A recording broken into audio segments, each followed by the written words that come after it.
और इसी बीच दिल्ली से बड़ी जानकारी, डीयू की छात्रा पर एसिड अटैक हुआ। लक्ष्मीबाई कॉलेज की छात्रा पर यह अटैक किया गया है। कॉलेज से कुछ ही दूरी पर छात्रा के ऊपर एसिड फेंका गया। आपको बता दें कि छात्रा के दोनों हाथ झुलस गए। चेहरा बचाने के चलते दोनों हाथ झुलसे। इसके बाद पुलिस ने मामला दर्ज कर लिया है और पुलिस मामले की तफ्तीश कर रही है।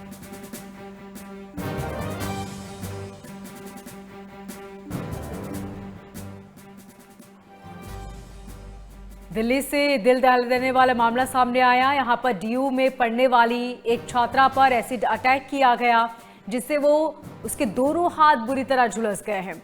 आरोपियों ने युवती के चेहरे पर अटैक किया था, लेकिन उसने बचने के लिए अपने बैग का सहारा लिया। इसके चलते उसके दोनों हाथ झुलस गए। घटना के बाद से तीनों आरोपी फरार हो गए।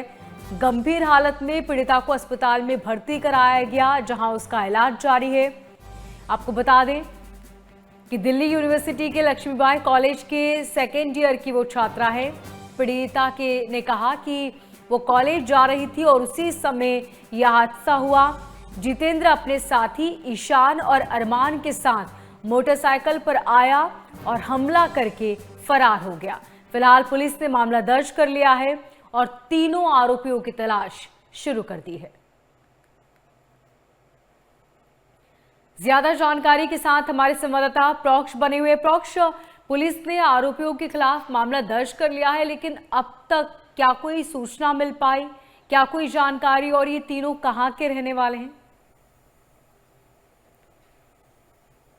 बिल्कुल मोनिका, देखिए पुलिस ने बीएनएस की अलग अलग धाराओं के तहत जो है मामला दर्ज कर लिया है और फिलहाल आसपास की जो सीसीटीवी फुटेज है वो खंगाल कर जो आरोपी की धरपकड़ है वो करने की जो कोशिश है वो की जा रही है। अलग अलग जगह छापेमारी की जा रही है क्योंकि 1 महीने पुराने जितेंद्र और जो छात्रा है उसके बीच में बहस हुई थी किसी बात को लेकर और माना जा रहा है कि उसी का बदला लेने के लिए जितेंद्र सहित जो और 2 अन्य साथी थे उसके, ईशान और अरमान, उनके साथ वो पहुंचा था लक्ष्मीबाई कॉलेज के पास ही। और क्योंकि उनको शायद जानकारी थी कि जो युवती है वो कॉलेज उसी समय पर आती जाती है और यही कारण रहा कि उसी कॉलेज की कुछ ही दूरी पर जाकर वो छात्रा को रोकते हैं। उनके बीच में फिर बहस होती है और ईशान जो उसका साथी था जितेंद्र का, वो एसिड से भरी हुई बोतल जितेंद्र को पकड़ाता है और जितेंद्र एसिड जो है युवती पर फेंकता है। हालांकि चेहरा बचाने के लिए जैसे ही युवती अपने हाथ को आगे करती है दोनों हाथ झुलस जाते हैं। आनन फानन में तुरंत पहले तो तीनों ही आरोपी मौके से भागते हैं और जो युवती है उसको अस्पताल में ले जाया जाता है, जहां पर दोनों ही हाथ से कोहनी तक दोनों हाथ जो है पूरी तरीके से झुलसे हुए थे। और आरोपी जो छात्रा है वो फिलहाल उपचाराधीन है आरएमएल हॉस्पिटल के अंदर। लेकिन क्योंकि गंभीर मामला है, कई तरह के सवाल भी अब खड़े किए जा रहे हैं। उसी बीच में अब पुलिस ने जो तफ्तीश है वो तो शुरू कर ही दी है, लेकिन इसके अलावा कहाँ की ये आरोपी है इसको लेकर जो है बयान भी दर्ज किए गए हैं युवती के और उससे भी डिटेल ली गई है युवती से कि आखिर क्या वो पहले से उन युवकों को जानती थी और अगर जानती थी तो वो किस तरीके से उनके बीच में किस कारण से बहस हुई थी जिस कारण से उसके ऊपर एसिड अटैक किया गया है। इसके अलावा तीनों ही आरोपियों की धरपकड़ के लिए जो अलग अलग जगह पर छापेमारी दिल्ली पुलिस की तरफ से की जा रही है ताकि जल्द से जल्द तीनों ही आरोपियों को गिरफ्तार किया जा सके, पकड़ा जा सके। लेकिन फिलहाल इस पूरे मामले के बाद जो है दिल्ली के अंदर बहस शुरू हो गई है दोबारा से महिला सुरक्षा को लेकर कि आखिर महिला कब तक असुरक्षित रहेगी। अलग अलग छात्र संगठन, अलग अलग वर्ग जो है अब सवाल खड़े कर रहा है कि आखिर किस कदर खुलेआम दिन में एक छात्रा पर कॉलेज जाते हुए एसिड अटैक हो जाता है, क्या उनकी मंशा थी, इसको लेकर अब सवाल खड़े हो रहे हैं। लेकिन फिलहाल यही कि पुलिस ने मामला दर्ज कर लिया है और आगे की जो तफ्तीश है, धरपकड़ की जो कोशिश है वो की जा रही है। मोनिका, दावे तो खूब किए जाते हैं बेटियों की सुरक्षा को लेकर, लेकिन जमीनी हकीकत कुछ और ही है और ये तस्वीरें भी बयां करती हैं।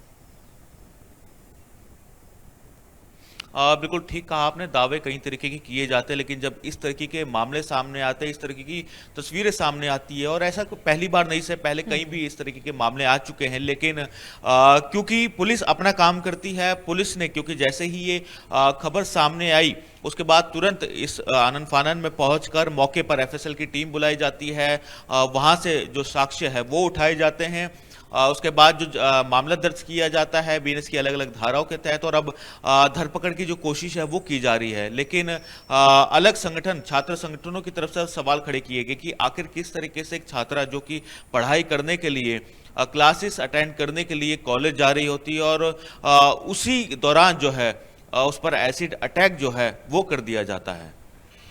ठीक, प्रोक्षा आप नजर बनाए रखिएगा। फिलहाल बहुत शुक्रिया तमाम जानकारी के लिए।